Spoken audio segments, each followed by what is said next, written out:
ಅದೃಷ್ಟದ ತಿರುವು. ಆ ದಿನ ಅವನು ಕೇವಲ ಒಂದು ಬಸ್ ಮಿಸ್ ಮಾಡಿಕೊಂಡ.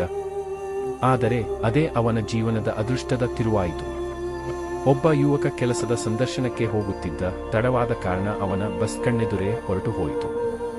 ಕೋಪದಿಂದ ಇವತ್ತೇ ನನ್ನ ಅದೃಷ್ಟ ಕೆಟ್ಟ ದಿನ ಎಂದು ಬೇಸರಪಟ್ಟ. ಬೇರೆ ಬಸ್ಗಾಗಿ ಕಾಯುತ್ತಿದ್ದ. ಅಷ್ಟರಲ್ಲಿ ಅವನು ಒಬ್ಬ ವಯಸ್ಸಾದ ವ್ಯಕ್ತಿಗೆ ರಸ್ತೆ ದಾಟಲು ಸಹಾಯ ಮಾಡಿದ. ಅವರು ನಗುತ್ತಾ ಆಶೀರ್ವದಿಸಿದರು. ಕೆಲವೇ ನಿಮಿಷಗಳಲ್ಲಿ ಅವನು ಹತ್ತಬೇಕಿದ್ದ ಬಸ್ ಅಪಘಾತಕ್ಕೀಡಾಯಿತು ಎಂಬ ಸುದ್ದಿ ಬಂತು. ಅವನ ಕಾಲುಗಳು ನಡುಗಿದವು. ಅವನಿಗೆ ಅರ್ಥವಾಯಿತು, ಕೆಲವೊಮ್ಮೆ ನಮ್ಮ ಜೀವನದಲ್ಲಿ ನಡೆಯುವ ತಡವು ದೇವರ ರಕ್ಷಣೆಯಾಗಿರಬಹುದು.